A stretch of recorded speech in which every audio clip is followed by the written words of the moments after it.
Ketika Biden dilantik, Tiongkok tahu sekali kelemahan Demokrat yang tidak akan bisa perang shadow di mainland Tiongkok. Makanya mereka berani serang terbuka dengan propaganda kedaulatan atau sovereign right Tiongkok versi mereka. Mereka merasa ditekan habis-habisan di zaman Trump dengan Tiongkok diisukan melakukan penzoliman pada komunitas Uighur dengan pencaplokan Hong Kong dan banyak lagi kesalahan Tiongkok yang dihajar oleh Partai Republik dalam administrasi Trump. Ketika Demokrat sekarang berkuasa, mainnya pakai operasi intelijen. Tidak bisa gampang memainkan itu di Tiongkok. Tiongkok tahu banget, makanya mereka sikat Amerika sekarang. Diumumkannya pelarangan 28 pejabat ex-Trump masuk ke Tiongkok dengan banyak keburukan yang diperlihatkan oleh mereka. Padahal ini hanya menunjukkan bahwa Tiongkok akan membalas dengan propaganda bahwa salah tuduhan Trump tersebut. Dan kedua, mereka unjuk taring ke Demokrat Biden. Berani lawan gak lu? Melihat beraninya Tiongkok sekarang ini, saya yakin Amerika keok dalam 4 tahun ke depan dengan Tiongkok. Lalu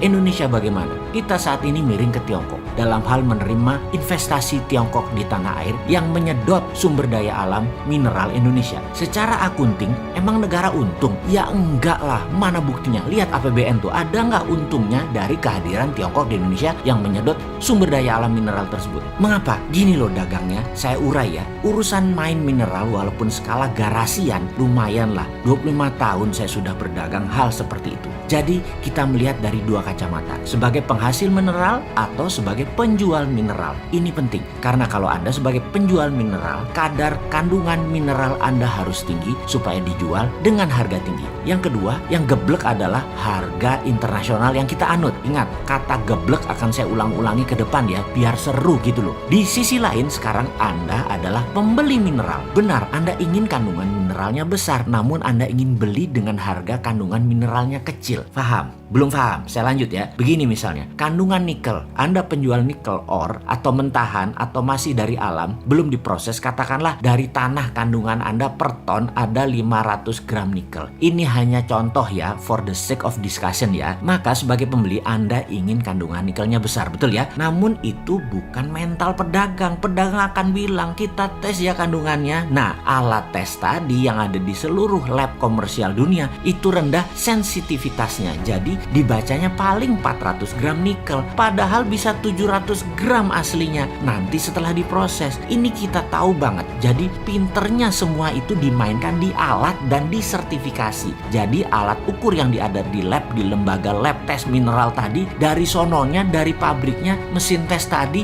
adalah sudah agen para globalis. Karena itu Sontoloyo ini kalau dagang meterannya atau ukurannya nggak mau pakai Scovindo kayak Surveyor Indonesia kayak apalagi lab luar negeri. Selama hitungannya pakai material fisik labnya, nggak mau aja. Tapi tetap aja ada yang beli karena kita fair. Lalu pakai apa? Kami pakai EDAC system, pakai spektrum warna. Dan jangan kaget kalau hasil lab mineral content Indonesia bisa 2 kali lipat hasil lab manapun di dunia dengan alat ukur yang sudah sejak 20 tahun yang lalu cara penghitungannya sama. Pakai ukuran physical mineral. Ya wassalam dah, lu dikadalin asing. Geblek ya? Ya nggak juga, namanya juga nggak tahu. Lalu sebagai pembeli, kita ini bullshitnya lebih banyak lagi. Dibilang mahal lah nanti peleburannya, refining teknologinya mahal, banyak waste dari produk Anda, benda mineral Anda kecil konten mineralnya dan lain sebagainya. Sehingga nggak pakai lagi harga bursa internasional, tapi pakai harga ongkos tambang. Lah ini gebleknya nambah. Wis angel, wis berbisnis tambang mineral kok ngene digoblokin asing. Padahal kalau pakai SWF versi MMT, sovereign wealth atau kekayaan nasional tadi bukan untuk didagangkan, tapi sebagai alat tawar